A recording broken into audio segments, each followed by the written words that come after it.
This episode is brought to you by Americas Rehab Campus. Get on the road to recovery with the best rehab in beautiful Arizona. Dial 1-833-272-7342. That's 1-833-ARC-REHAB.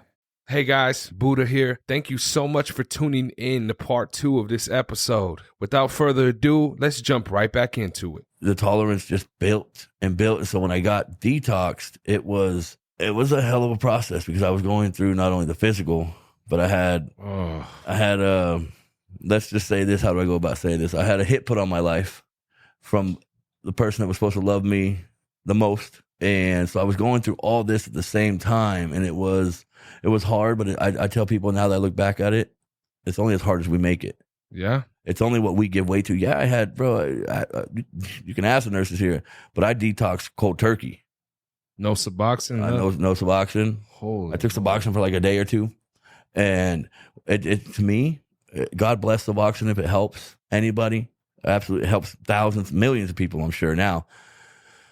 To me, it was prolonging my agony. It was because when I met my children's mother, I got on Suboxone, and I learned that the same withdrawal symptoms would come into place.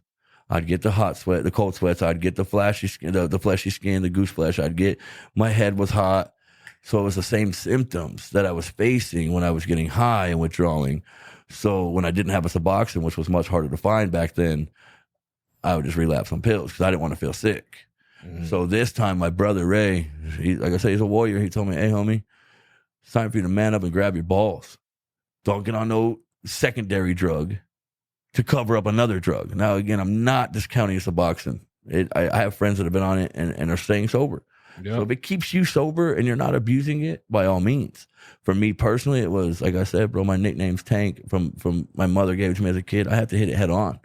And by prolonging my agony and then giving myself another chance to relapse because, I ran out of Suboxone. Yeah. That's what I did when my brother Zach and I were living in Ray's garage. I came out, got on Suboxone. He told me not to. I still did it. This was in 2021. He told me not to. I still did it. And as soon as I ran out of Suboxone, I had to go to a therapy meeting or something. I'm like, oh, God, I'm going to be in there sweating. What I do? Went and got high. So this time around, I truly had to tell myself what's going to be my best measure, like what's going to be my best level of success. I don't want to get back on something to cover this one up. That was my approach. Everybody has a different approach. If you're a medical doctor, but like we were saying, medical doctors aren't always right. Yeah. I have a friend who told me his doctor told him he'll be on Suboxone for the rest of his life. He's 30-something years old. Why? Because his clinic gets paid for having clients. Yep. If he doesn't have clients, he doesn't make money. Now, I'm not discounting people it's helped, but also have a limitation. So if you're going to get on Suboxone, have a limitation for yourself, 2 months, 3 months, whatever. Doctors, especially nowadays with these clinics, they're not going to tell you that they want you off as fast as possible. Mm-hmm. That keeps you, Western medicine, it doesn't keep you out of their doors. It keeps you in their doors. Yeah. It keeps money in their pockets. So my message to anybody would be, find your strength, find your faith. It sounds, my mom used to tell me, son, in Jesus' name. Oh, I don't want to hear that. I'm detoxing right now. I just crapped on myself, mommy. What? Now it's find your faith and try to push through it. Don't try to do it. It's either do it or don't. Was it that conversation with your brother that made you want to get sober? It's been conversations with many people, mainly myself and my Lord, and then other people in my life that care for me. That what made my sister used to tell me all the time. Shout out to Melissa, my sister. She's tattooed on my arm, bro. That's her portrait. That's cool. Shout out to Melissa.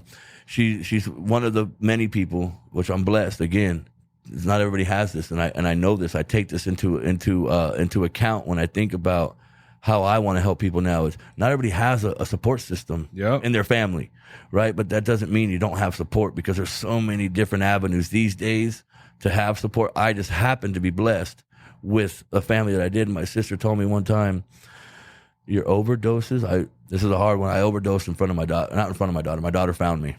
And my second oldest daughter went and woke up my oldest daughter, who was 17 at the time. And they came out. I was on the back porch. I was overdosed. And I remember when the sheriffs and the EMTs came and they Narcaned me. And I came back too, and it was seeing my daughter. But even then, the despair in her eyes wasn't enough for me to get sober because I didn't do it. I still continued to get high. I overdosed 6 more times after that. So obviously, that love for my children and this is a hard one. As a man, as a father, I pride myself in being a good father. It obviously wasn't enough. Because if it was, I wouldn't have gone back. Mm-hmm. It was that lack of love for Ryan, that lack of love for myself. I love everybody around me. I love people. You'll meet people that especially when we get into this music thing. I love everybody with my whole heart around me. It's times my heart gets me in trouble because I'm too love being on people, and it hurts me in the long run. But I didn't love Ryan. I stopped loving me. I thought I cared. I told somebody the other day, I obviously didn't care about life. If I did at the time, I wouldn't have gone back to the same thing I knew that just killed me. I overdosed twice in one day. That is ludicrous to me. But that's what addiction does. It's not, I tell my family, you weren't dealing with Ryan at the time. You were dealing with the fentanyl. When our family members who have exponential amounts of trauma, my sister Melissa, to this day, she gets a phone call at night, her heart stops. My accident happened at night, so she got that phone call.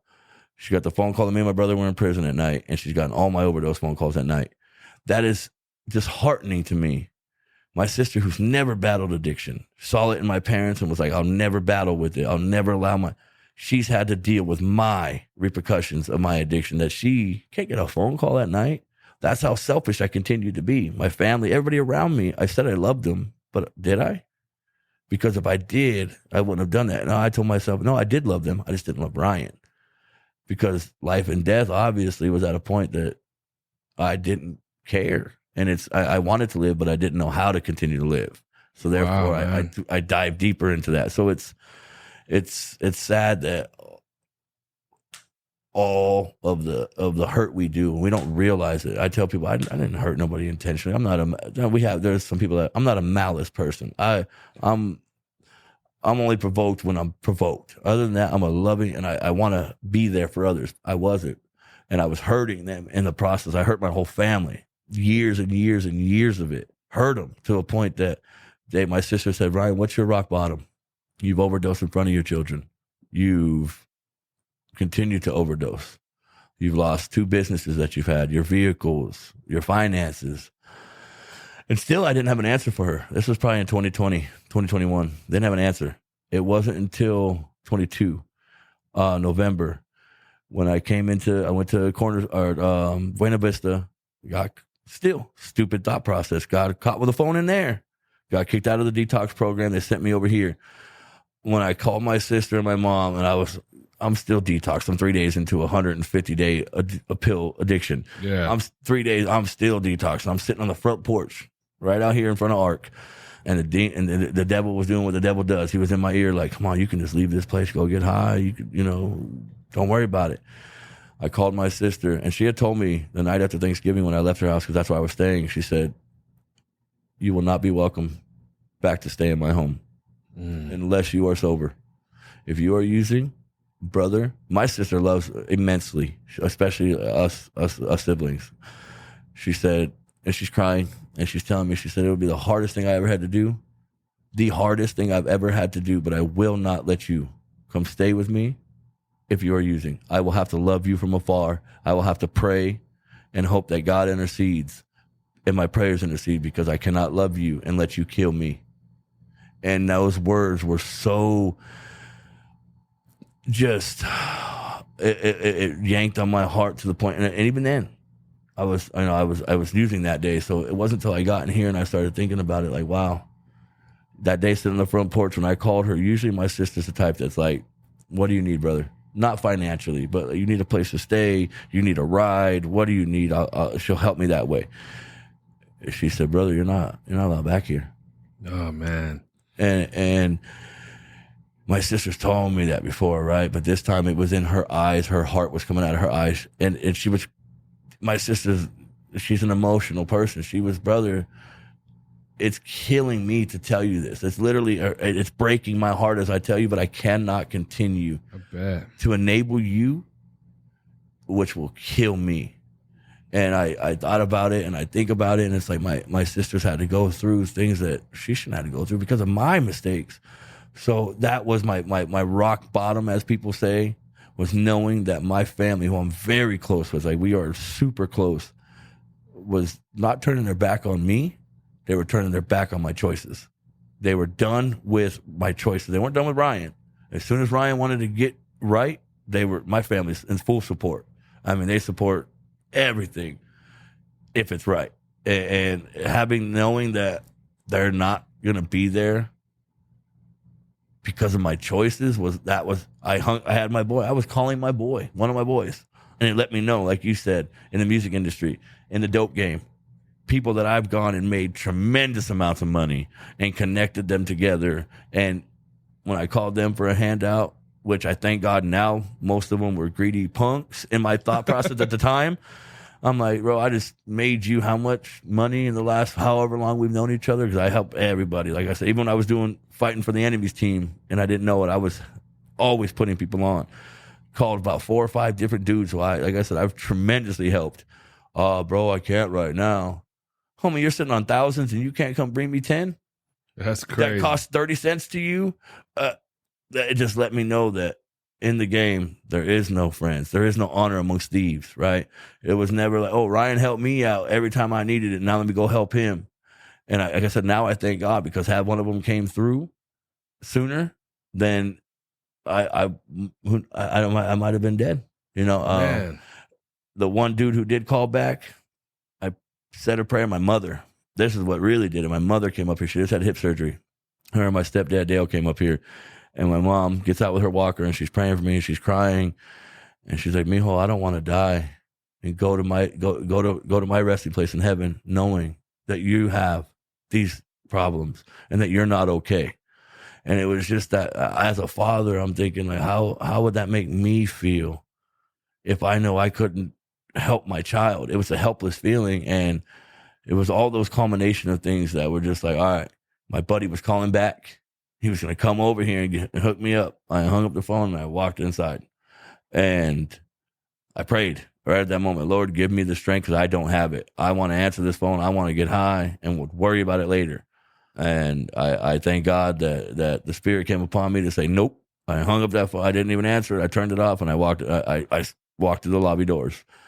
But it wasn't until that, all those culminations, like I said, it was years and years of just disappointing people, disappointing myself. And I got so used to disappointing me that I didn't affect when I disappointed other people. And that's one of those sad realities we have. Like, I should always be my biggest supporter, you know, me. And when I started letting myself down so much, it was like, it didn't hurt to let anybody else down. It didn't hurt to hurt others, because I was hurt. So therefore I didn't see the hurt that I was causing. Yeah. You know, so it hurt just, I as they say in therapy, hurt people. Man. Whether it's deliberate or not, when you carry that spirit and you don't relinquish that from yourself, you will carry that into everybody else you deal with in life. It's just one of the, it's the law of attraction. It's the way of the world. We have that. We exude it, whether it's good or bad. Whatever we put our energy to is what we're going to exude to others. Yeah. And I knew I was done hurting people. And more so, I was done hurting Ryan, because I had to realize, which we all do, anybody out there that's facing with addiction, you have to realize you're worth it. You are worth it. You are loved. I'm not even talking about earthly people. You have a creator that loves you so much that he did the unthinkable and gave his son for you. So with that being said, you're worth it. You have all the love and support you need inside yourself. It's just digging down deep to find it, because it's hard. It's easy to get accolades from others, and it's easy to get our confidence boosters from others. But when we get that fight for ourselves and it's in our stomachs and it's like, I'm a lion and I'm not, that's when things started to change for me. So it's hard to say what was my rock bottom necessarily, because there were so many of them. My whole life was a rock bottom, Buddha. Literally, open a shop, do good, it failed. Why? Not because I wasn't a good barber, I wasn't a good businessman, because I had this chain that always kept me chained, always kept me only so far from my limitations. I couldn't go do so. Everything in my life revolved around using. Waking up in the morning, the first thing I would do, not before I took a piss, not before I wash my face, I'd have to use. Literally, going to dinner, had to use. Going to movie, had to use. Going to do a haircut, I had to use. I literally made it up every day, all day, to the point where my rock bottom was just realizing all those days and all those nights and all the people that I've hurt, and realizing that I didn't want to be that person. I didn't want it to be defined, if I was to die, as, yeah, Ryan struggled. He was a good man. He was a great man. Ryan really was, at heart, Ryan was a good man. Unfortunately, Ryan's demon took him, though. I didn't want my kids to have that legacy of, my kids know Daddy's a good dude. I didn't want them to have to hurt in their hearts thinking, yeah, Dad was a good dude, but ultimately he was weak. He let that take him over. I couldn't have that be what was read at my obituary. Yeah. You know, and it's I caused my children, which are my children. I've got Zachary is my youngest, Ryder, Taze, Nevaeh, Maximus, and Lysaea. Every one of them, I love them. Them having to hurt like that ultimately keeps me going, knowing, like, is that what you want to be remembered as, right? Not what people, I could care less what all my friends and all these people in my life think. What are my children going to have to live with, man, for the rest of their days? Man, that was... And once that's put in front of you, like once you see that, I mean, I remember looking at my daughter, looking at my son, you know, just real quick, not to take please too much, do. but No, like please do. Thinking about how my dad had his struggles, but when we had kids, it was like, you know, as my son started getting a little bit older, the way he would just come up to me and be like, I love you, Dad, and give me like a hug, you know? Like, it makes you think, like, I could see him as such a good heart, loving boy. I could see the loving heart in my daughter. I just see it. And then I also think, like, we all have that potential to become ugly too if we want. You know, if something was to happen to me, if I died because of an overdose, if I died because I couldn't stop eating fucking sugar or carbs or whatever. Yeah. You know, to think that my little boy, my little girl, they're going to have to grow up with this resentment and confusion in a world that's constantly changing and getting darker. Like, bro, like, it's such a powerful thing. It gives me chills just think. I mean, and that's taking myself out of my situation to put myself in yours real quick. It's one of those things. We all have struggles, right? Like, mine's not bigger than yours and yours isn't bigger than mine. We all have them. To me, mine's big, yours is big, and so therefore they're all big. But it's relatively speaking, like, to think that anything, like I said, eating food can become an addiction, that we could take ourselves out of our loved ones' lives. Now, that's a much, quote unquote, smaller scale that people think. Obesity kills people every day. Every day, cardiac arrest, right? Obviously, we're playing with a little more of a Russian roulette gun. Yeah. With fentanyl, and actually, I've changed my thought process with that. It's not even a Russian roulette gun. Now it's a 6-barrel loaded gun. Oh, absolutely. You're not just messing with one in the chamber. You're now messing with a fully loaded chamber. Every time anybody that decides to use, I have 2 friends. I don't know if you remember Michael Pro. God rest his soul, Michael. Michael was a barber friend of mine. We worked in the swap meet together.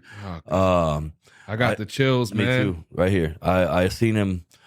Oh, I can see it, dude. 4 That's months nuts. out of here. How's my buddy, dude? 4 months out of here, I seen him drive by. I was holding the barbershop sign, just joking around, doing some crazy stuff that I did for the barbershop. And he drives by, he pulls up and chatted with him, and I could tell that he was not on the up and he wasn't fully gone, but I could tell he wasn't sober anymore. And I didn't say anything. I didn't tell him. All I told him was, hey, bro, if you need me, hit me up. Like, I'm always here. But I didn't dive deeper into it. And then I get the news that they found him in the tunnel, or excuse me, in the desert somewhere. It's just, we're one pill away. I've had multiple friends. My brother, you asked, I can't believe my rock bottom was my brother died. And his anniversary is coming up next week. He died of an overdose of a pill that I sold him. Now, this is your younger brother? This is he's been my, like you said, my brother's best friend for 28 years. Okay. So he's a brother of ours. He comes to every family event, Christmas, Thanksgiving, Easter. He's our brother.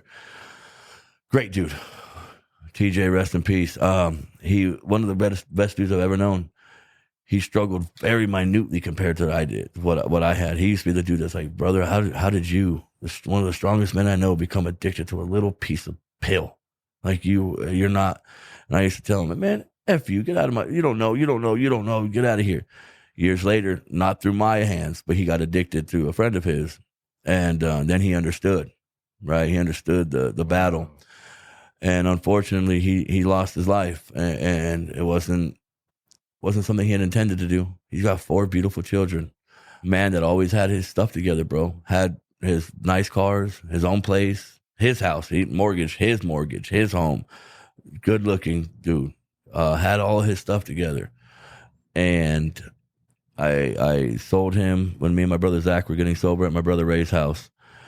I was using behind everybody's back. I relapsed. And my brother TJ called me and said, hey, going through it with my girl, she left. And I said, my ninja, you got 4 babies mamas. Like, you are not going to have, please don't put weight into a woman right now. Like, please, brother, you'll be all right. Met him at the gas station. First time I've ever talked about this publicly. I met him at the gas station, me and my brother Zach. Talked to him for 45 minutes, hanging out. At the time, my brother Zach and I were staying between my brother's Ray's house and my dad's house. So, tight leash. They were trying to help us. Everything was being provided for them. I wasn't working, so I was trying to respect.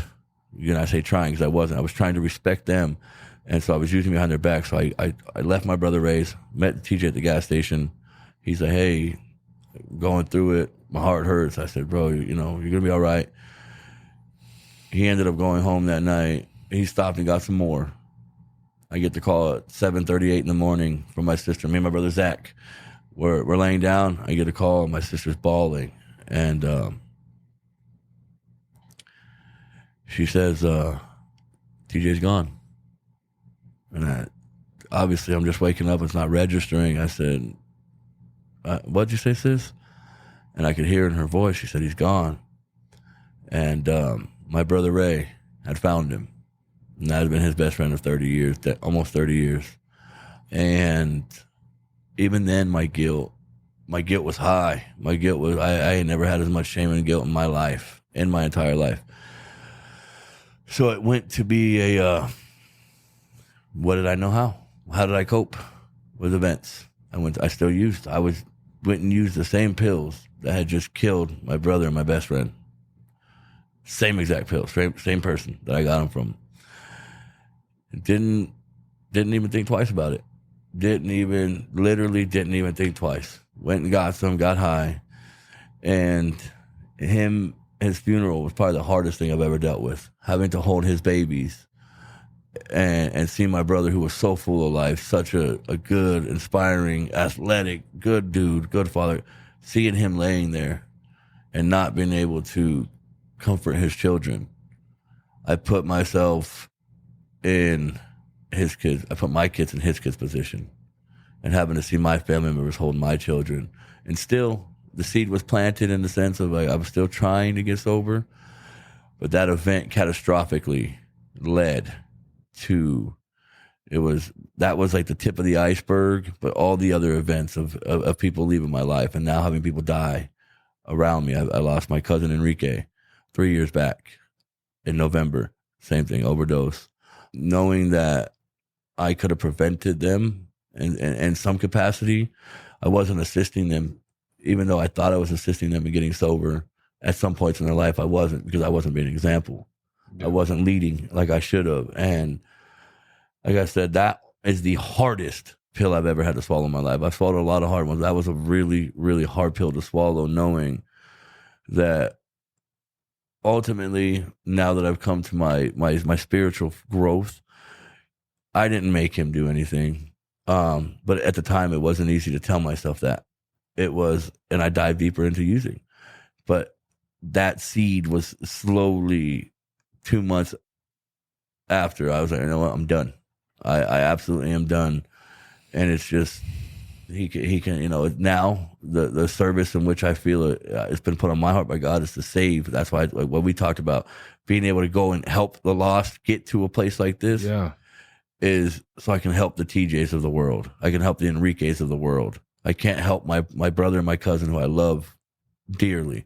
I can't, and I've spent many a nights, many of hours and tears and heartache, but I allowed that shame and guilt, instead of to propel me out of the water, I allowed it to dig me deeper and immerse myself more into it, until it was all those things, like I said, they just culminated. It was thinking about him not having his kid, not him not having his kids, his kids not having him the rest of their lives. They're young, you know, and like you said, ultimately, because they're children, they can't decipher emotions yet. They're ultimately going to grow up with a resentment, if not to dad, to the drug, I hope, at least, so they stay away from. But they're going to grow up with that even if it's a small inkling, they're going to have good memories of dad, but they're going to ultimately think about that thing. And I just couldn't let my kids, and I wish, man, Lord knows, I would give anything to take him back. At one point, I would have given my own life to take him back. I can't, and I won't, because that's not an option for me. What is an option is I keep marching forward. I live in his remembrance. I live in his name, and any other friends, Michael, my cousin Enrique, we're losing people at it is the most alarming rate that people it's not even publicized. That's real. For the first time in American history, the number one killer from 18 to 34-year-old adults is not vehicle crashes or alcohol-related incidences. It is overdoses of fentanyl. Actually, overdoses, period. But overdoses, period. 78% of that's probably fentanyl. And that's why like I told you, me wanting to do a podcast, it was not to glorify me, it was to show people, to put an actual conscience, deliberate message to how this is affecting. It's you can almost say everybody in a family. Mm-hmm. Say one person. I'm not just talking about fentanyl, but addiction. But more so now in the last 5 years, one person in a family, it might not be me or my household, right? But my cousin's son is addicted. Yeah. So it's touching not just the ghetto like it used to, right? Not just the hood. I've been in rehab with kids that came from very wealthy families. Oh yeah. I know a doctor that was addicted. So addiction doesn't have a race or a gender or a specific. Mm-hmm. It just comes. Like I said, the enemy comes to kill, steal, and destroy. Period. He doesn't come to do anything else. So addiction is the enemy. It's of the enemy. Because if it's not good, it's of the enemy. It's there, and it's alarming. It says here, over the last 2 years, preventable drug overdose deaths increased 58% from 62,172 in 2019 to 2021. 98,268 people died from preventable drug overdoses. That's an increase of 781% since 1999. These deaths represent 92% of the total 106,000 drug overdose deaths in the United States, which also include suicide, homicide, and undetermined intents. Whew. And that just goes to touch on another point. That's just preventable. Yeah. So I had a good friend of mine. His brother was thrown out of a car 3 weeks ago in Mesa, Arizona, because he was overdosing. Actually, he was thrown out of a car. He was in the trap house. Jeez, he started to overdose. They threw him out of the vehicle. He was found on the road a day later, basically cooked by the sun. He was still alive, no brain function. He had been there for almost a day on this road, or almost the whole daytime, right? Jeez. Preventable. All because somebody... And please, anybody, please, if somebody's overdosing, I understand you don't think, do what's right. Call an ambulance, get them some help, get some Narcan. It's all preventable. You ain't going to get in trouble. They have a new law now where they passed where I don't even think you can get held accountable for the drugs on scene as long as you're making that call. It's a new law. It's passed. It's no longer can you be in trouble for the paraphernalia or the drugs on your body. They just want to get that person help. Yeah. Too many situations. That's preventable, bro. The 98,000 of the 106 were preventable.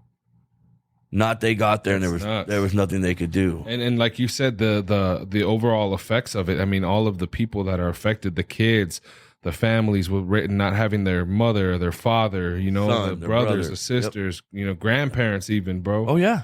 It doesn't hold, and that's That's why I know this is of the enemy, because it doesn't hold, you're just a young Mexican guy, I'm going to take you out. No.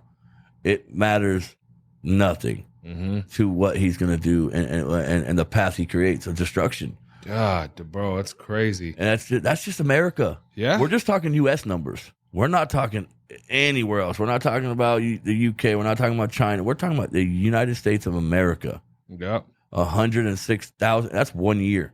And I guarantee it's more now. I'll guarantee it. It's more now in 2023. And it's only going to get worse. It's not going to get better.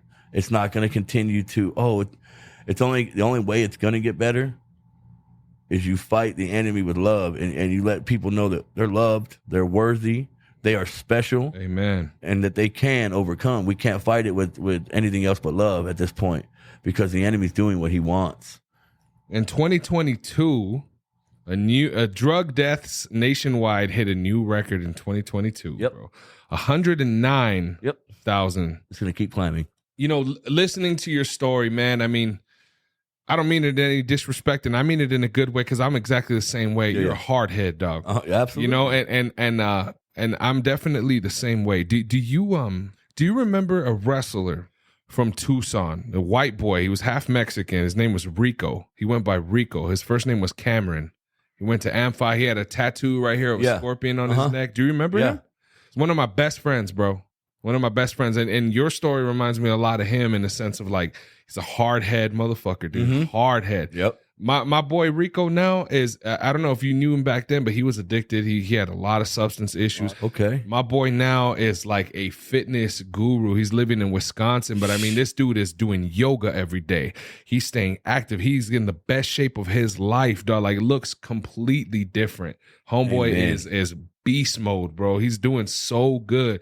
But this is another brother that I put under that category of being just a hard head. I mean, talk about, you know, causing travesuras up until, you know, but I think the blessing with those type of stories, even though caused a lot of pain through your family and through friends and people being like, fucking Ryan, dog, like, you know, at the same time, I feel like God uses those soldiers more than anybody else on the field, bro, because there ain't nobody, just like my Uncle Ray, battle tested. There ain't nobody that could come at you with the, well, you know, you don't understand. No, I do.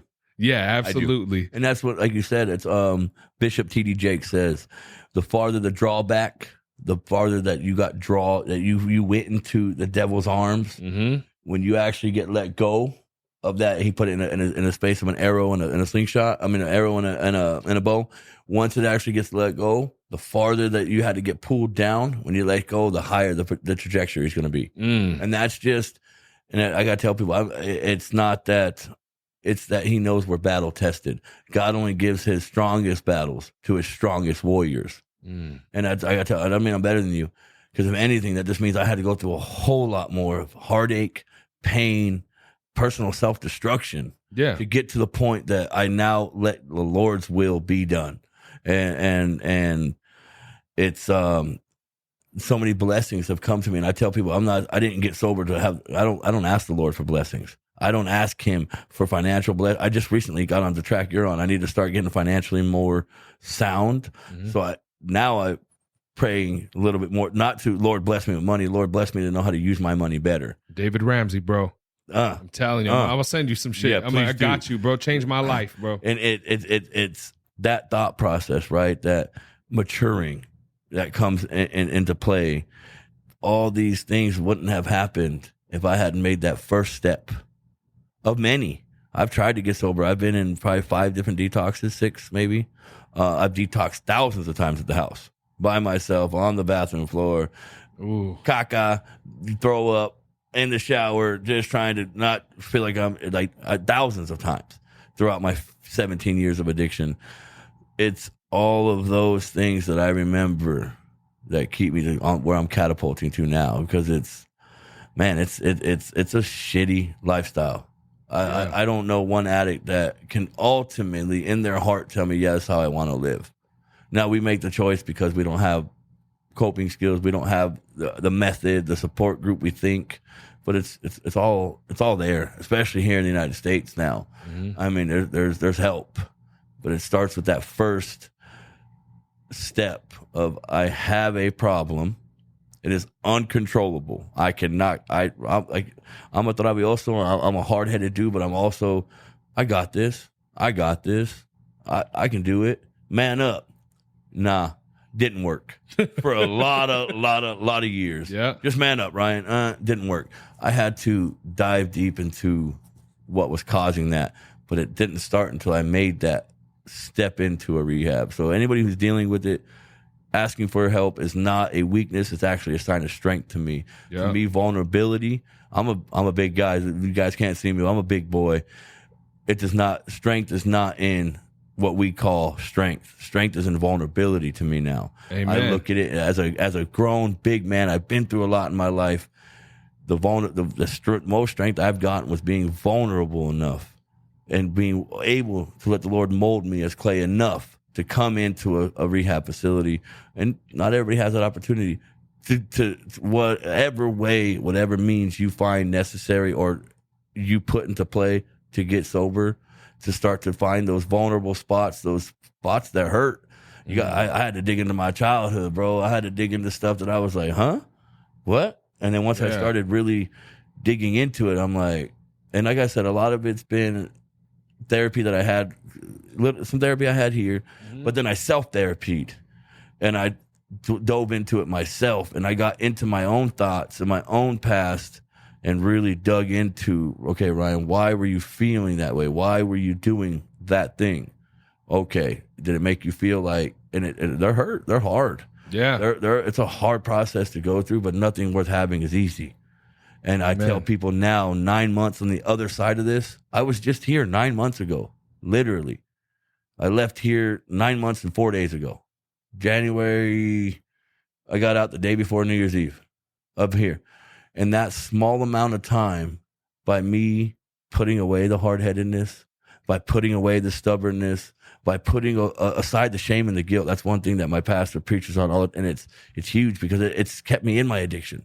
The shame of my brother dying, the guilt that I sold him APO. Granted, it might not have been because he got more. Even if he didn't, the shame and the guilt that I felt, it kept me in my addiction. Yep. It kept me there. All the people I've hurt, all the money I've lost, all the relationships and hurt that I've caused, it kept me in there because it's like, I can't be better. This is what I am. No, it's not. And that's where my words, I used to always call myself a piece of shit. Always. I'd tell my dad, he'd call me and tell me how much he loved me. And, Pop, I'm sorry that I disappointed you. I'm sorry you have a piece of shit son. And my dad used to tell me, quit talking like that, boy. You've gone through things that most people couldn't go through and you're still here. So keep fighting, son.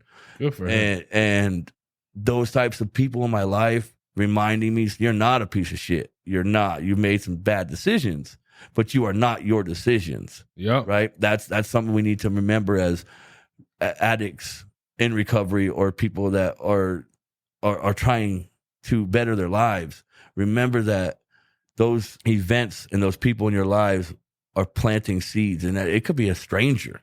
Yep. That I tell people all the time, the Lord uses everybody and anybody. So therefore, it could be a stranger you never met that says, hey, buddy, it'll be all right. We can take that as a sign. Like the Lord's given us a sign that we're going to have the strength. We're going to find it. We get those signs. But my dad telling me that was like, you know what? You're right. I'm not a piece of shit. I have allowed a toxic relationship and a habit to become so bad that I got to a point that I thought that, oh, I'm being told every day I'm a piece of shit, so maybe I am one. As soon as I started changing my vocabulary and not negative self-talking myself, I started to see, and that was here. I you know what? I took that word, that phrase out of my vocabulary right away. I'm not ever going to say that about myself. And those little, what we think is insignificant things, really do help you with your, what I call my tool belt. You know, the things I've put in my belt. Stop negative self-talking to yourself. You're not a bad person. Yep, that's it. You made some bad decisions. I'm not going to tell you haven't, because I got to the point that I was at because I made bad choices. I was never a bad man though. Never a bad person. Made bad choices. So I was not who I am or what I am. It's just something I did. Yeah. So keep that in mind, please. You're not the choices you've made. That's just a choice you've made. But you can excel and be better than that. You can. It's possible. I promise you. You can restore all those relationships. I'm seeing it happen. And God will put the right ones in front of you. He'll put the right opportunities. He'll do all of those things, man. You just gotta. The more you let the enemy into your heart, the more you let him into your life, the more he's gonna separate. Just like my brother said. And when he separates you, he's free to tell you all of these lies, man. And none of them are true. He's the best liar. That's real. What we don't understand is he is the best liar and he is the best manipulator. He will make any situation seem for him good, right? And just in the short amount of time, and I used to hear, I was telling my wife the other day, like I said, I recently got married. Congrats, that's great, dude. That's so crazy, dope, right? dude. It's amazing, man. The Lord has blessed me with the most wonderful woman, Christy. I love you dearly. We were talking about it, and it was like, I took another word out of my vocabulary. When people are like, oh man, you survived that? That's crazy. No, it's not crazy. It's God. Yeah. Period. There is no other.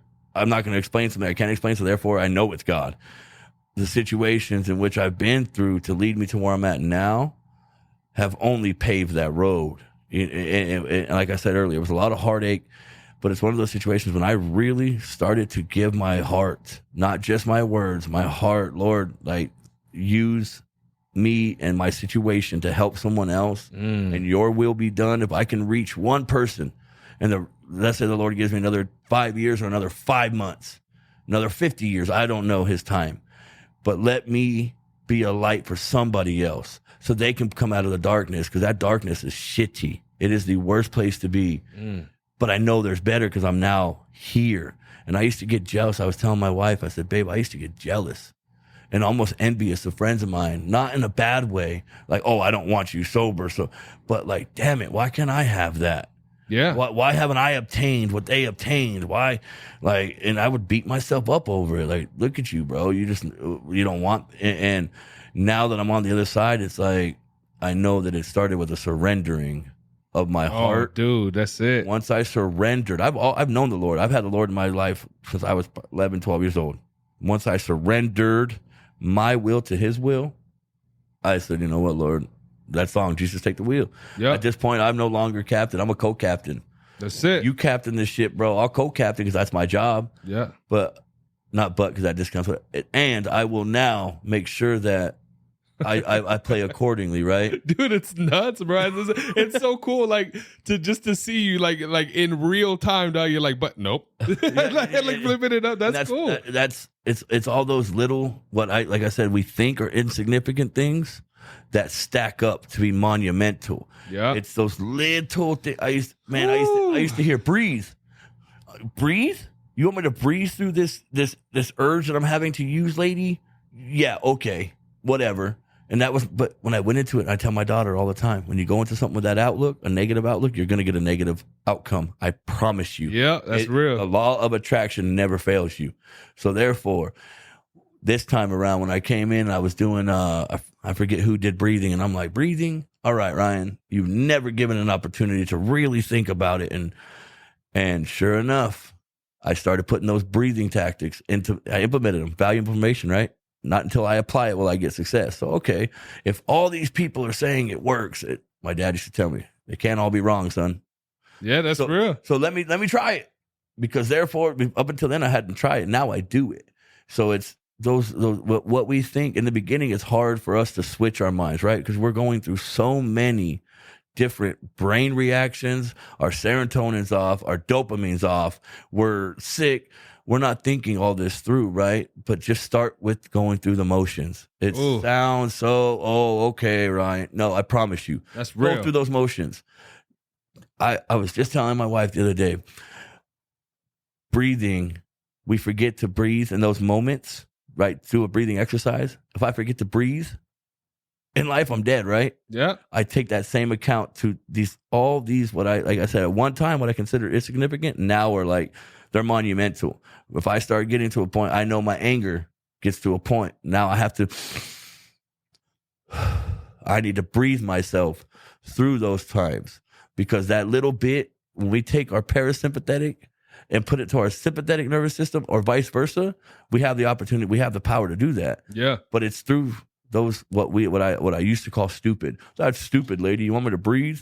I want to get high right now. Well, guess what? Stop and breathe. Stop. And it's again, it sounds cliche, but it's not cliche if it's always, we used to say in the barbershop, it's not a stereotype if it's always true. Then it's called truth. Yeah. Right? It's not a cliche if it's always right. Then it's just facts. If the facts are that you stop, you breathe, you start to give yourself a moment to really think, and sometimes it's actually taking the thinking out of it. It's just really stop, get inside ourselves and breathe and positive self-talk ourselves. You know what? I'm not a piece of crap. I'm not going to go be a victim anymore. I'm going to be a victor. Mm-hmm. I'm victorious. So I'm not, each day, each time that I said no to a pill when I had an urge, bro, they're now like, you couldn't take this from me if you had to. Nobody could take this from me because I built those small ones, those small victories have now led to where I tell people like, there is no going back for me. It's one step at a time, dog. Just push one foot. And I tell people like this, it's one foot in front of the other, and I only have 1 foot. So guess what? Heck yeah. My steps are numbered. And with that being said, yes, it starts with get you a routine, get you some positive self-talk. Beautiful. You know, do those things because I reassure you from my heart to everyone that's listening, it does matter. Mm-hmm. Because we start positive affirmations. We start doing those things and our mind starts to switch without us even trying. It's just like in the military. Why do they make you wake up, do certain things? Because you become a robotic. You become a part of that system. When you wake up and you do these things in recovery and hey, I'm going to have a beautiful day. I tell people I wake up, I have to put on a prosthetic. Now I have a friend who's in a wheelchair. He does worse than me. I have to wake up and tell myself it's going to be a beautiful day. I'm going to have a blessed day. All things stacked against me at times, I'm still going to have a blessed day because my attitude determines my outcome.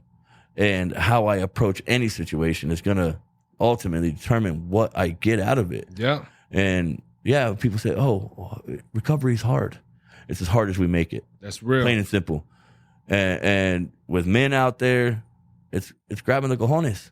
And with women, it's being the woman God created you to be. Men, same thing, but you have to want it. And I wanted it for so many years. I really did. And I used to tell people, like, I almost, be honest with you, I can't put into like a recipe of how I've got where I've got one ingredient. All I can do is give you the whole recipe.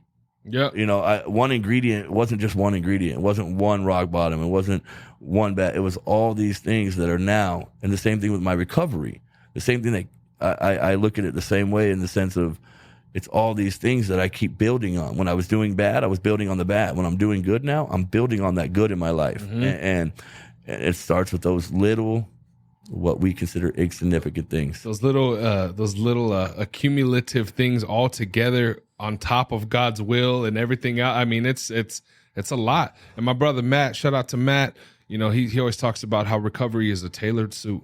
You come here to get the you know the fitting to you, the knowledge, you know, and to learn coping skills or whatever. But just like you said, there's certain things that you've done that, you know, a little bit unorthodox. You're doing the therapy for yourself. You're looking into things. You're understanding things more. It becomes a tailored suit. It's fit to you. You know what I'm saying? Amen. Amen, Matt. That's a beautiful way to put it. Yeah, for real. You know, it really is.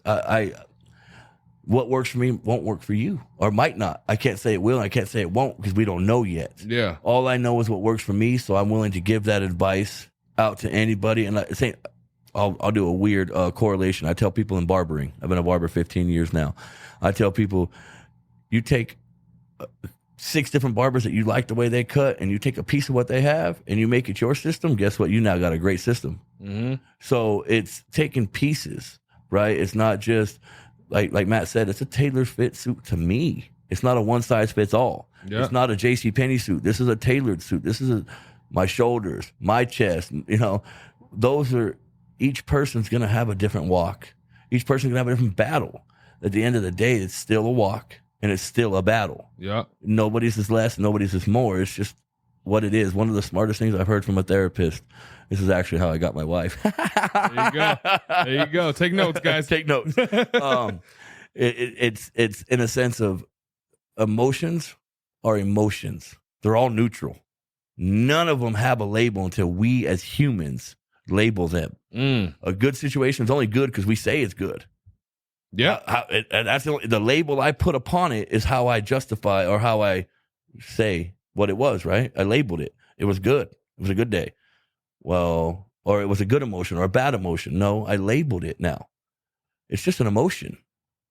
We have to learn how to deal with it and not label it, because that's when we start to, oh, well, I had a bad day, so now I can have a bad thought and now I can have a bad outcome. No. We label them bad.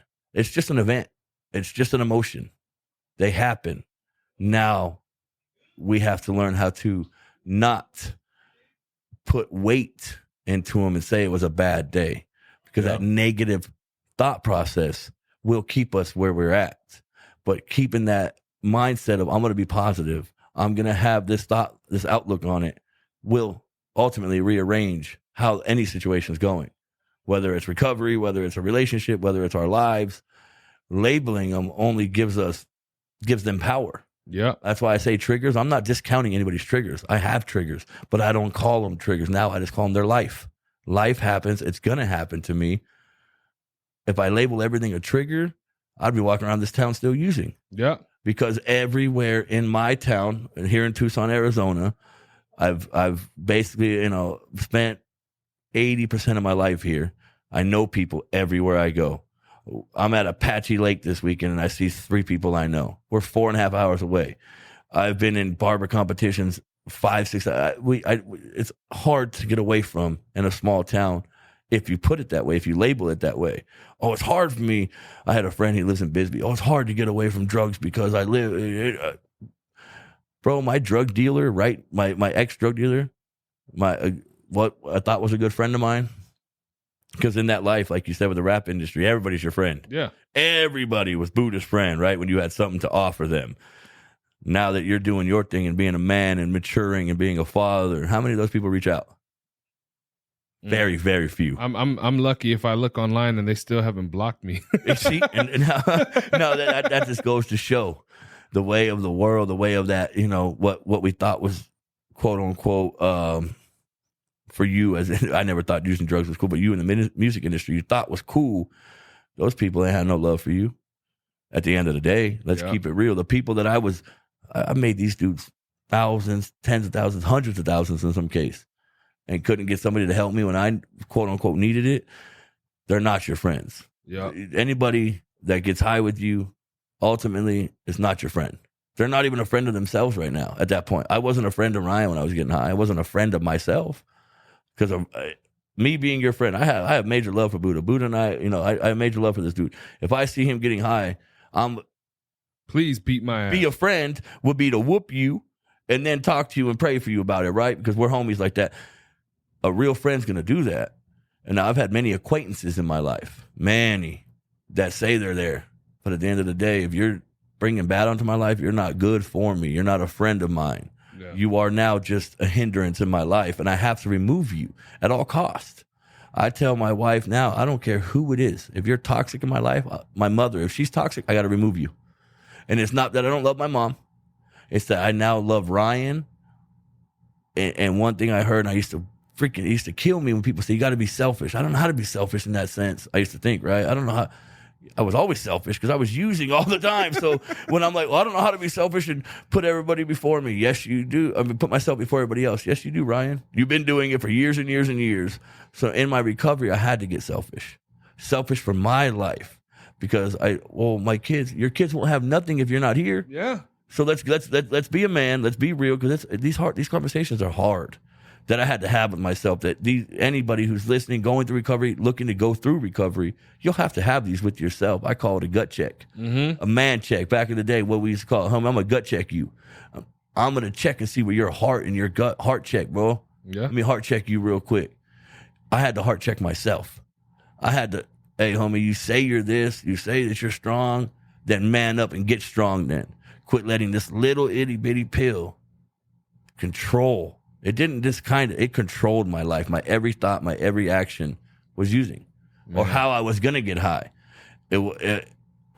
I could use my last 10, because I used to do 5 or 10 at a time. I could use my last 5 or 10, 5 minutes into it. Oh my God, I'm already sick. It's just the way the mind works. I'm sick. I just took 10 fentanyl 30s and I'm sick already. the mind and the body are crazy. Our brain's a computer, literally. Yeah. The biggest, the most well-built computer of all time. No NASA computer, no IBM computer will ever do what our brains do. We had made those computers. A man made those. Don't forget, a man coded a computer. Yeah. So the computers are not smarter than men. It can never happen. Our brains, we just don't tap into. Once we redirect our thought processing, our energy, it's all uphill from there. Yeah. But it started with those little even when I was coming here at times, I'm like, I got to be in this class and hear about this. And when I went into it, refocus, Ryan, get yourself out of that mindset, because this obviously will matter. And those things, like I said, little things that I've learned and I actually put in my toolbox, I've done that before. In 2020, when I came here, I was learning everything I could. I was loading my toolbox, but I wasn't applying it. I had a whole bunch of tools. Yep. But they were scattered. They weren't organized. They were scattered. You have all the tools in the world, but if you ain't doing the work, this shit ain't never going to get done. It's nothing changes if nothing changes. It can't get no more simpler than that. My life would have never changed if I didn't start with making one step, and then 2 steps, and then 3 steps. And I know it's hard. Believe me, ladies, gentlemen, I know it's hard. If you're going to tell me, you'll be preaching to the choir. I get it. But I also know it's possible. Because with God, all things are possible. So nothing is impossible. It seems like it. At the time, bro, 9 months ago, I called my sister from the phone here at ARC and said, man, I saw a friend who's working here, has almost 9 months of sobriety. I said, that's crazy. I'd have never thought that dude would have had 9 months. I can't wait. I pray for the day that I have 9 months. I'm at 9 months, bro. And it's one of those things where all glory to God. Like, I'm sitting here. Yeah, dog. Yeah. I'm sitting here able to talk to you because of those changes I was willing to make. Nobody could have made them for me. My family tried for years. Prayer, changing. It starts with a decision. And that decision for me was, I'm done with that life. I'm done. And it's only as hard as we make it. Anything in life, it's only as hard as we make it. Man. You know, it's no more simpler put than that. When we put, that's going to be hard. Guess what it's going to be? It's going to be hard. I'll give you every dollar in my bank account and tell you that. Which ain't much. But I'm not like Booty yet. It starts one step at a time. Amen. Dog. See right there. That's his point in case. Like, it starts there, right? Yeah. I just not think about a savings account or as long as I had enough money for my dope, food, all that other stuff would come, right? Yeah. Now I'm like, all right, how am I going to save to? The Lord's blessed me. Me and my wife just got a motorcycle. You know, one of I used to write on my top 3 things in rehab. Like, what is your a goal you have to which you know you've actually succeeded. One of them was getting my bike and go pick it up tomorrow morning. And I say that just again to remind people, just 9 months ago, Buddha saw me here. I was actually trying to have Buddha get me helped into the IOP program over here. I let the Lord's will be done. I wanted to go to the IOP, right? Because I thought I wasn't ready.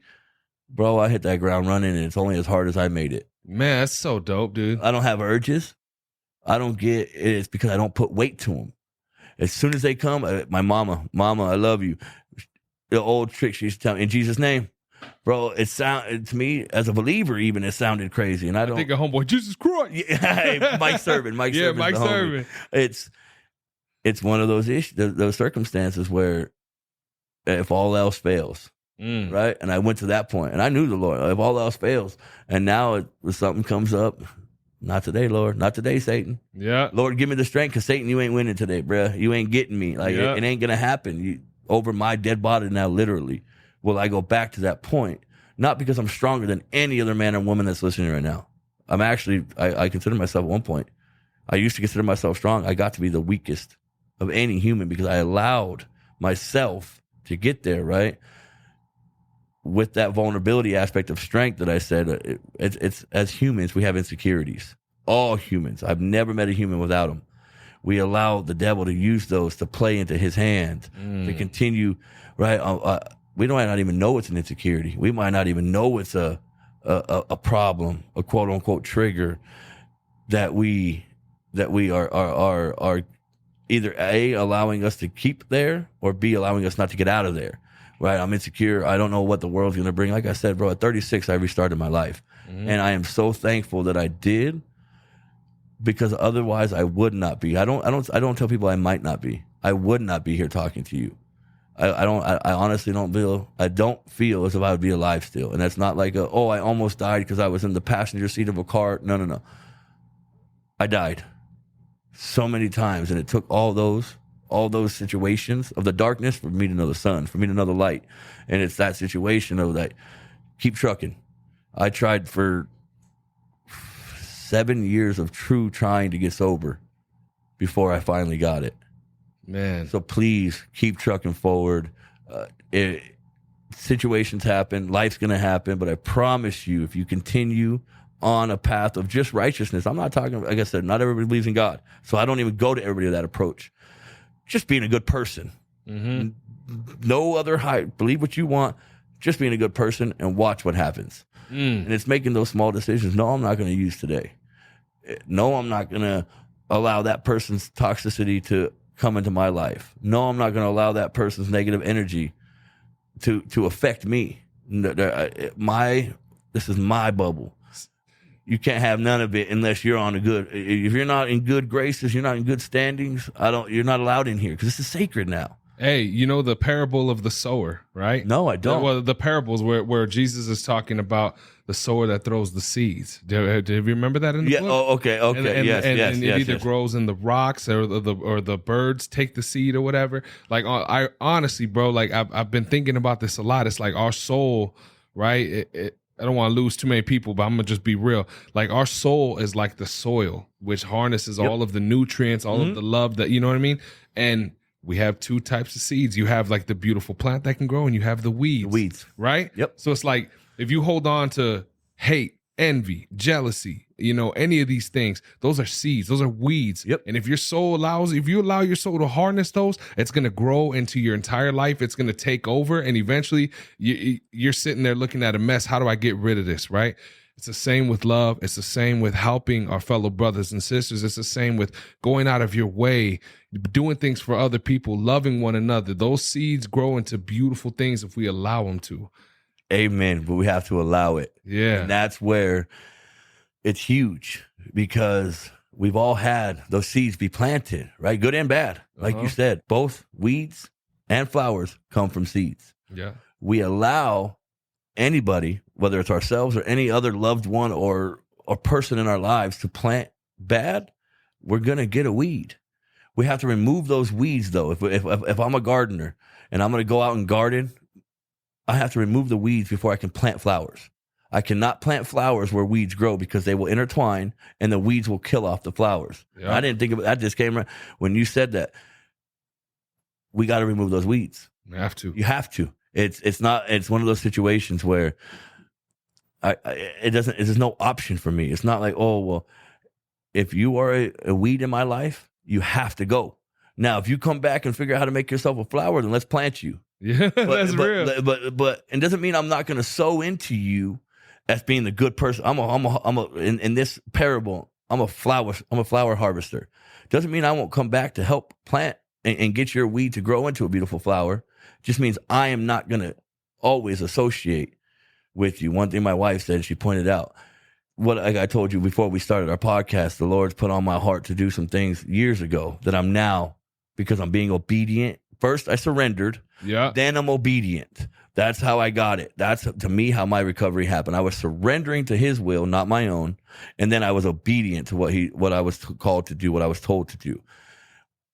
When I refocused that, and now I'm able to start helping others. But it wasn't until those things started happening. Like I said, my wife was saying, I had a guy come in to get a haircut, and he used to be from my old life. And she made a case in point, and I made a case in point. She said, be careful, babe. I'm not saying not to do that. Just be careful who you allow access to you. The Bible says, be careful who you allow to have access to you. Be careful who you lay your hands on, vice versa. So at first, I had to be cognitive and aware. Okay, this person was of a bad past. Because I kept a retrospect on where I knew him from and how I knew him, I was able to move accordingly. In that, though, here's the big thing in watering the weeds, but doing it from a distance. He reminded me of an old pill debt I owed him. I'm now like 7 months sober. I'm trying to make money for my family the right way. And he's, wait till I did his kid's haircut to get done to tell me, oh, remember you owed me that? I'm like, homie, remember what? No, I don't actually. I was in a trance in my life at that point. So no, I don't. But because I'm a man of my word now, if I did owe you that, you know it. God knows it. And you can have these 2 haircuts that I just gave your 2 sons. Now we left and my wife was like, please be careful of who you are letting in your life, which is very true. We have to be careful. But because I knew I was strong enough and I had the armor of God on me, now my boy has gotten sober. Now my boy's been sober over a month. Dang, good. Awesome, man. Shout out. Shout out to my boy Reyes. He lost his brother to overdose. Good friend of mine. My homie Tank died. We had the same nickname. He died of an overdose. And I told him, we're on the same path whether you realize it or not, bro. You lost a brother. I lost a brother. We both were still continuing down that road. So now that we can get out of it and be the light, we can live in their memory. For the righteous way, for the proper way, not having to live in shame and guilt of what happened to them. No. Now I can live victoriously over the situation, knowing that I'm doing everything I can today. I can't take back yesterday. None of us can. If we could, the world would be a lot different place. I can't take it back. Anything that's happened, all I can do is move forward. All this gentleman can do is move forward. And now look it was because I watered it at a safe distance, because he was still using it at the time. But what did he do as soon as he left there? Hey, text me. Hey, bro, it's so good to see you. I can't believe you, of all people, is doing what you're doing now. And now, in a way, you're spilling that onto me. And so he started asking me a couple of days later, hey, how'd you get off? Hey, bro, what should I do in this situation? Should I be on? Nope, get off the methadone, bro. Get off all the other additive drugs to get you off one drug. It doesn't make sense to me. I can't get off one by using another. It's just a replacement. Now, again, I'm not knocking what helps people. Just for me personally, my advice to this gentleman was get off the methadone, get off the Suboxone, suck it up, go through the crappy part of it, because at the end of the day, it'll be so much more worth it. You won't have no dependency anymore. You're not going to have to worry about, oh, did I get to the clinic? What is he doing now? He texted me the other day, bro. He's 30-something days sober. That's fantastic. And his message to me, back to me, was, thank you, bro. With God, all things are possible.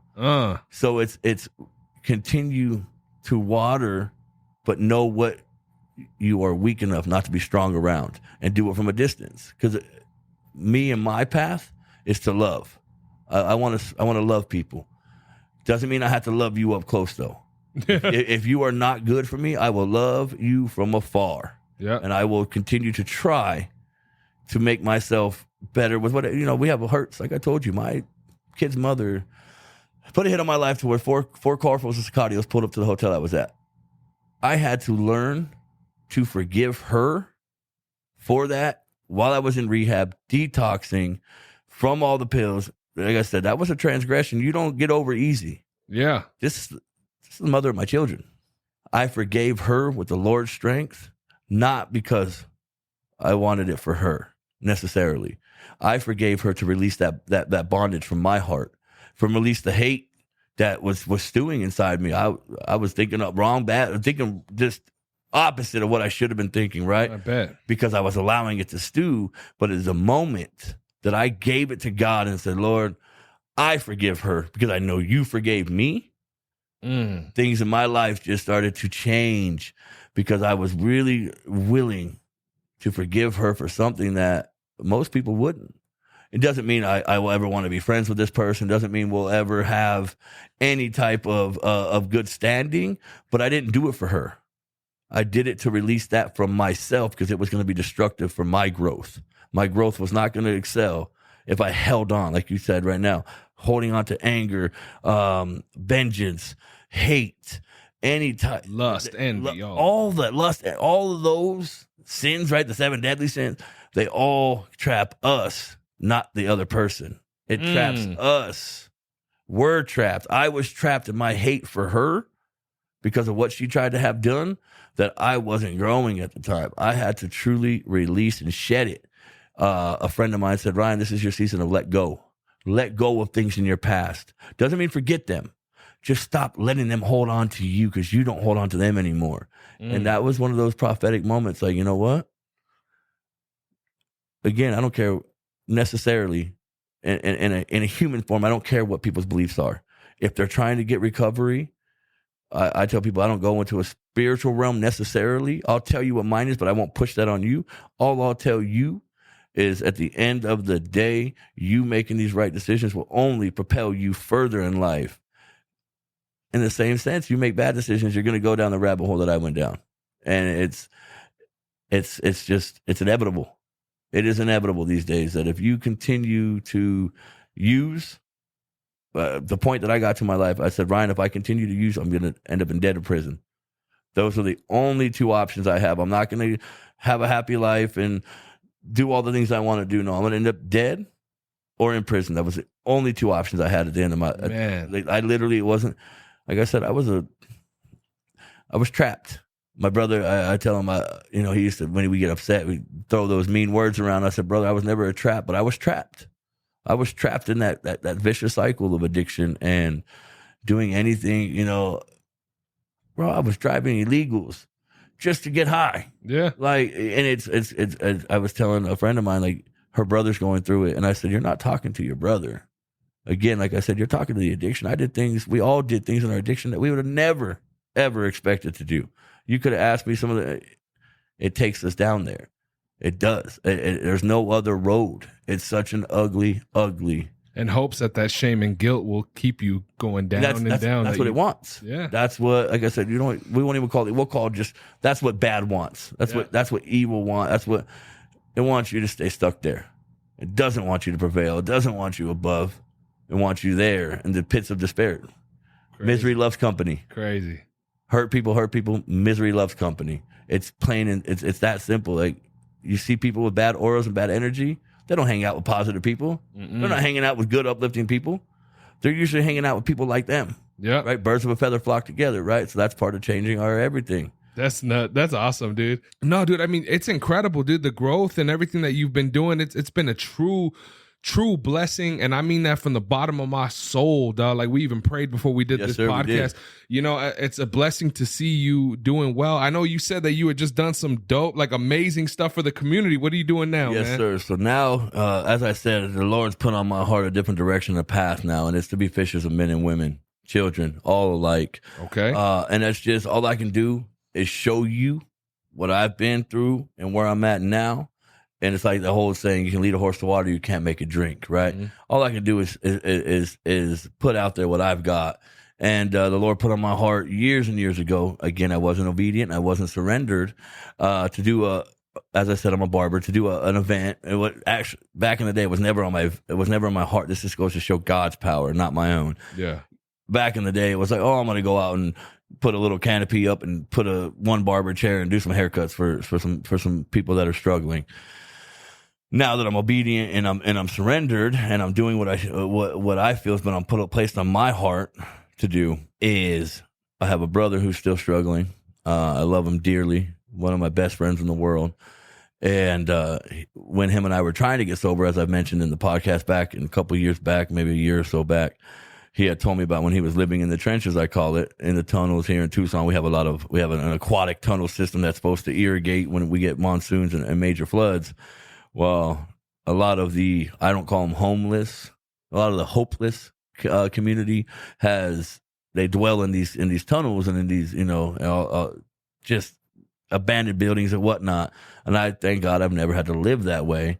Although I was the worst of addicts in my opinion, just because of my career and the ability that I had to make money, I wasn't so far, and family, of course, wasn't in that situation. But he put light to me, knowing how much a pair of socks would go for an individual who's living in these washes and traversing all this terrain throughout the day. Yep. And as we should know, our toxins are released through our feet. So, your socks get dirty and it's very bad for you.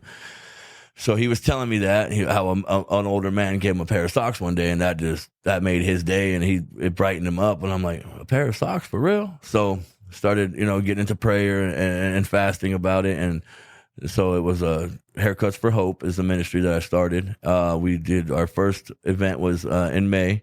We did the Haircuts for Hope. We gave back to the hopeless community. We went out, and none of this was I. This was all we at the helm of God, me and just the people that God has placed in my life, which again, I choose to only associate with those who are good for me. Now, all people have bad tendencies and bad choices, right? But good people at the core of them, have them around me. So the event started, I started taking place and planning this little, what I thought was going to be a little event. Called a friend of mine, like I said, shout out to my buddy Third Day, the Mouthpiece. Called him up, like, hey, you want to maybe come down and do a little show? We'll have, we'll bless the community that I'm trying to reach, and we'll have you do a little concert. He's a Christian hip hop artist. So he ends up coming out. The Lord just put everything together. He came out with his big truck. It's called Compassion to Action. It's a big old box truck that's been converted into a mobile stage. So they came out, Third Day and his family. We blessed the community with a concert, a live show, all glorifying the gospel and what we've been through. We blessed them with some food. We gave everybody a travel bag with all your hygiene in it, toenail clippers, lotion, hand, deodorant, sanitizer, toothbrush, all that was given to each one. And also haircuts. We had haircuts, nails for the ladies. So it was just a great turnout. What's the craziest part about it is I thought that by blessing others, I was going to, so I was blessed by blessing others, but I thought they were going to receive more of a blessing than I was. And at the end of the day, not only myself, but any one of my friends, I had a lot of friends both in my church and other friends that are not, come out and help. And I felt as if they were going to be more blessed. I got more blessed out of it, out of just seeing people's eyes light up from getting a haircut, getting a little bit of love. Usually, what do people do? They turn their eyes down at homeless people. They oh, I'm not one of them. Or so just by showing somebody who hasn't felt loved in a long time some love, the blessing that I got from that was far more, exponentially more than what they could have got by receiving a meal, a haircut, and a hygiene bag. And I gave clothes out. We had everything. I mean, they all got to take a travel pack with them. But the blessing was far more from. I got more blessed to see others be blessed. Yeah. So that was the first event we did in May. It was a great turnout. For me, what I'm doing, the mission I'm on right now, I had people get saved and understand who their higher power, quote unquote, is. And again, anybody's belief system is their own belief. I'm not here to dictate what your belief system is. Yeah. That's on you. I'm here just to tell you what mine is. So that event happened. Then the Lord told me, well, widows and orphans, right? Ooh. So the children.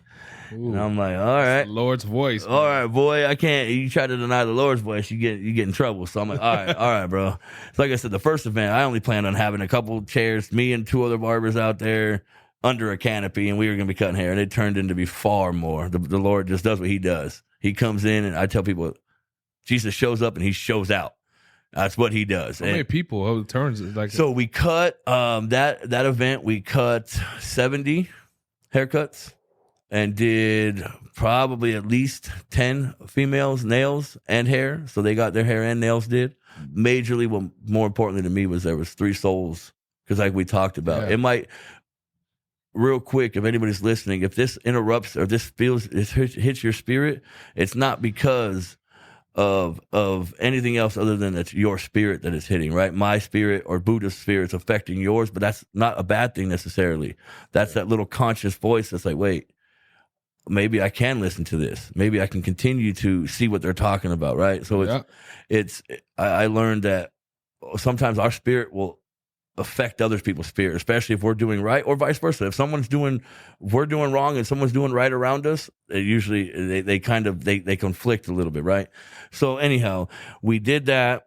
I just don't want anybody to get tracked up on thinking I'm just speaking about my quote unquote higher power, because I know who mine is. But if that's what you consider yours, I'm not faulting that. I'm actually giving you more power to dive deeper into that faith. Yeah. But it's not, again, if you're on the road to recovery, start there. let the Lord do. And my prayer for you is let the Lord do what He's going to do for you, and let Him mold your heart. So the second event, it was the orphan, quote unquote, from what the Bible tells me, is widows and orphans. So I did single mothers and hurting families. We did haircuts, the Haircuts for Hope, back to school bash. We did all school age children could come get a free haircut. Had my homegirl come out, and it's actually wasn't my homegirl. It was somebody who reached out on Facebook. How the Lord puts people in your life. Like, hey, I want to come out and do braids that day. I'm like, well, word to your mother, come out. Like, what do you mean? She's like, yeah, and I've got like 3 girls that want to come with me. Psh, come on out. My homegirl now, Cindy Watson, yeah, she brought out a team of braiders, had the beauty college step up. We ended up doing 100 haircuts in 5 hours for children, as well as 150 backpacks, fully stocked with their back to school essentials. Man. And it wasn't an I thing. It was a we through the helm of God that one man's obedience turns into blessings for others. And it's just going to continue to again, like just like the bad in my life, this good is going to continue to culminate and continue to stack and build. So we got a bike and car show that I'm planning. Okay. That's my next one. And all this for me is just to reach glory, right? And if people hear about it, hear my story again and think I can do that, or if he did it, I can do it. That's my message right there. If I can reach you and say, hey, bro, trust me, I don't glorify any of this. When I was in rehab, I used to literally get on fools' helmets. Like, I don't want to have war stories, bro. I'm not here to talk about drugs. Like, if that's what you're about, cool, but put yourself over there, or I'm going to remove myself from your area. Yeah. Because I'm not trying to glorify none of this crap. This is not glorification to me. It's me being a realist and saying, this is what happened. This is what it was. And it's in no way glorifying, oh yeah, I was doing, no. It was the opposite. Like, I was disgusted that I had been to the point that I had gotten to now where it's like, no. I'm going to use that disgust and that own shame, that own guilt to show others that they can. I promise you can do this. It's only as farly obtainable as we think it is. When we say, oh, I'll never be able to do that. You just gave weight to those words, and your words have power. When you instead tell yourself, you know what? I'm gonna do this. And you start to refocus in which our brain thinks, we'll start to have that positive. So yeah, now we're doing a bike and car show. Like I said, the Lord's blessed me to be able to buy. I haven't had my own motorcycle since 2005 when I was struck by a drunk driver and lost my leg. I've rode many motorcycles. I've worked for a dealership and rode for years, but haven't had my own. And it's like, as soon as I started to make the right choices, things, it sounds so cliche. Once you start doing right, once you do good, good comes. It's again, guys, it's cliche because it's 99% of the time it tends to be true. So once I started doing right, it's just, and it's now I get to bless others. What I used to, this is how me cutting hair is how I provide for myself and my family. Yeah. So when I'm able to give that back, I tell people that's me giving my money and my time. I'm taking Saturdays off my regular job, which is my most profitable day, to come give back. I can look at that like, oh man, I had some barber's friends that I invited, like, oh, I got to go give up my Saturday. You don't have to do anything. I'm asking you to, and I promise you will be blessed more so than that one Saturday missing work.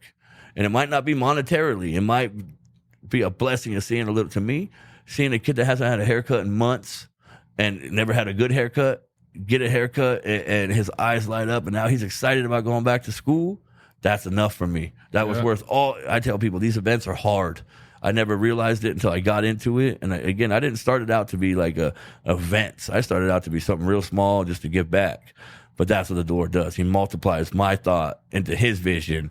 And now it's just much bigger to where lives are being touched. The back to school event, we had 4 people come to the service the next day and give their lives. Wow. So that to me makes all my sleepless nights, all my heart, all the headache going into it worth it. So it's beautiful for me to be able to sit back and actually, because I'm in my body, I'm in my head. So when I hear others say, hey bro, it's a blessing to see, and these are people that are both doing good and bad, it lets me know that I am, one way or another, I'm being the light and I'm planting that seed. Yeah. You know what I mean? One way or another. And it's not my job to make sure that that they water themselves. All I can do is plant it, and they have to now water. I had to water myself. I had seeds planted in me. I had to water myself. I had to go through that deep, hard process. And now it's taking fruition. It's those seeds that planted will grow. And what, like you said it perfectly. Weeds and flowers. They both. It's how we nurture them. So, just letting the Lord do His will. And I used to hear stories like this, bro. And honest to God, I didn't believe them. Like being on the outside, like, yeah, okay, bro, you were addicted for so many years, you got sober, and now it really is possible, and it really is true. I'm a living testament to a true victorious outcome of all this horrible, darkness that I've had to go through. And most of it was self-obtained. I put myself through most of it. I can't play a victim, right? A lot of us try to play victim. Don't play victim. We put ourselves, maybe not the initial. Some people were introduced by family members, by friends. That's unfortunate. We didn't put ourselves in that situation, but we make the choice to continue there. So that's where it's very, very obtainable. And none of the blessing that I've gotten or anybody else has gotten through sober. All the 72 podcasts you've done before me, none of them go without heartache, right? Every one of those people has told a story, I'm sure. Yeah. You can't have, just like I said, the farther you're pulled back, the farther you're going to go up. Man. So just know that there is a light. Just look for it and remain. Like I said, even if you're faithful in yourself, put your faith in something. Let's start. I tell people, let's start there. But put your faith in something better than what's going on or what you've been putting it in, and see what. If nothing changes, nothing changes. Try something you haven't tried and see where it gets. Never know until you try. That's real. And it's only. And I tell people, we all have struggles. Life will never stop happening. It's just how I look at those struggles now. That's how I label them. How I label situations, because they're gonna arise. I'm not gonna lie to anybody and be like, oh, it just gets easy. Whether you're just getting sober, whether you're getting sober or whether you're trying to be on a different path like I am, it's gonna be hard. It's not gonna be easy, I promise you. But I promise it'll be worth it. As are each one of us, as are you, as are anybody listening. We're all worth it. We just have to realize our worth and our value. And once we do that, I started to have a different appreciation for the battles. Like you said it before we got on the podcast, through the storm, through the storm. And that's one thing I've noticed now, like through the storm, I still remain faithful and still remain obedient, and the waves will subside. They will subside. I just have to remain grounded in what I am doing in my path in order to give the boat some time to level out, because waves are going to happen. Yep. We all have them. And it's just a testament to, like we said earlier, I met him in here, a Satanist that I met in here. And at first I was like, I'm staying clear of this dude. Like, no, I don't know you, but I don't necessarily want to get to know you, right? And that was a bad way of thought for me. He put something in perspective. He said, you know what? Whatever master you choose to serve him, because the other one's coming after you now. And couldn't be more true. You can't love two masters. You're going to love one and hate the other, period. And when he said that, the enemy, the devil, Satan blesses too. Don't think he doesn't. He gives people, look at these rappers and I was models. just going to say rappers, models, these R&B singers, these, Sam Smith and them. Not love the dude's music at one point, but now you just see how it's come to head that Satan's no longer. It's always the people that are like part of like an influence. Mm-hmm. You know what I mean? If they can influence the youth, let's give them all this money. Let's give them all this shit. Absolutely. Right? Because again, when that man, Ed, told me that here, it put in perspective. He's very right. He chooses to serve Satan. That's who he chooses to serve. And that's who he prays to. That's who he gets his blessings from. Eternally, that's going to be a real shitty blessing. But right now here on earth, you get, like you said, and it just goes to show, bro. I tell people, call it what you call it. I'm here in me. I call it what I call it, Satan and Jesus. Call it good and evil. Call it yin and yang. Call it good and bad. Call it night and day. I don't care what you call it. There is two forces here, a good and a bad. Absolutely. They're going to both be attacking you, especially once you choose the other. It's just making right decisions in my life that have gotten me to the point I'm at now, and I can't tell nobody how to believe. All I can do is hope and pray to my God that they find some a faith in something. Or I used to tell people, I don't care if you pray to that tree. I will go out there and pray to my God, Jesus, for that tree for you. If that's helping you stay sober or get sober, I will literally pray blessings over that tree or that rock or that friend. Because in the beginning, because I've walked this battle, I'm a spiritual man. I'm not a religious man. Because I've walked this battle with addiction, I want to start there on a common ground with people. I don't want to necessarily tell your God's not right. You can even say my God's not right. That's fine. As long as we're on the same principle of getting sober and having faith in something. It could be your pet rock. Yeah. We could start there. Don, I don't know if Don still works here, but He's still here. Oh no, not Dawn. I'm sorry. What was super cool lady with the long eyelashes? Oh God, she was I'll think of her name right now. It'll come to me. She was writing a book from a doorknob to a unicorn. And in that it was anything in between those two things that can help you get sober, I'm all for it. Okay. And being, like I said, I had to take my spiritual, as hard as it is for me, I had to take my spiritual thought process, my spiritual belief out of that and say, anybody who is struggling from what I've struggled through, what I call hell, that was hell to me, being in addiction and just all that came with it. Anybody who's struggling there, whatever it takes for you to find a way out. At least at that point, we can have a very cordial, mature, and educated conversation on anything from that point, from God to mathematics. I don't care. Yeah. But it has to have that sobriety aspect in it. For me, because now we have a common ground. Yep. And I believe 9 out of 10 people I know in sobriety that have faced addiction, and again, it doesn't have to be my Lord and Savior, but their God, whoever they see fit to be their God, their higher power, has helped through most cases I've ever heard in sobriety. That's awesome, man. People find a higher power.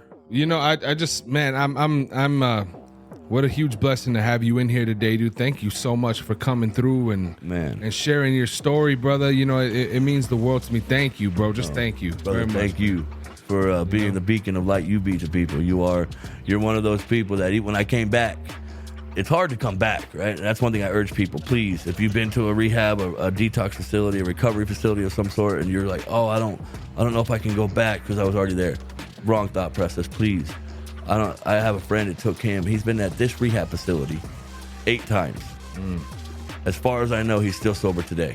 If it takes that many times, it takes that many times. Please don't give up. Continue to strive forward. Continue to know that you are worth it. You are loved. You are special. And more than anything, my prayer for you is that you find peace inside yourself and love for yourself, because that's where the real winning, the real success starts to take place. When you feel love for yourself, it exudes to everyone around you. To my children, to my mother, my father, everybody in my life now gets a little bit of that happiness because I found joy in it. I had a lot of heartache, a lot, but it's because of that I found the joy. So just know that whatever you're going through, I don't know your guys' situation. I won't pretend to. I won't say it's easy because it's hard, but it's only as hard as you make it, and it is possible. Find your phase, find your power inside yourself. You have it, and dig deep. It's there. It's possible. I love you guys, and Jesus loves y'all. Oh, man.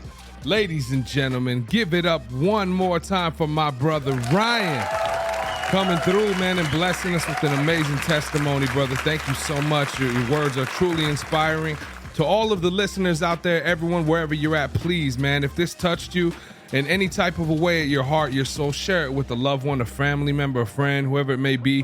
And remember, if you guys are interested in coming on the Rcast and sharing your testimony with us, you know, just look in the show notes of this episode. You'll be able to find ways to be able to get in contact with me, and I'll get you scheduled ASAP.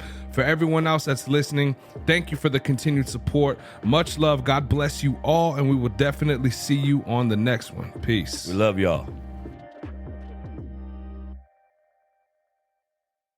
What's going on, everybody? This is Buddha from the Rcast, and I just wanted to thank you for checking out this week's episode. It means a lot, and if you could share it with a friend or a loved one, somebody in need in recovery, or maybe somebody who just needs that little bit of extra positivity in their life, we'd greatly appreciate it. If you would like to join us here on the Rcast, either in the studio live or online, hit us up. The links are down in the show notes of this episode, and on there, you can find direct links to our main website here at Americas Rehab Campus and all of our social media platforms. Follow us. We keep the posts positive and motivational, focused on recovery, health, and wellness. As you know, in this modern day and age, we need as much love as possible, y'all. And as always, if you or somebody you know is in need of substance abuse treatment, please don't hesitate to give us a call. We're open 24 hours a day, and our direct phone number is 1-833-272-7342. Once again, that phone number is 1-833-272-7342. I hope you all have a beautiful rest of your day. Much love and God bless.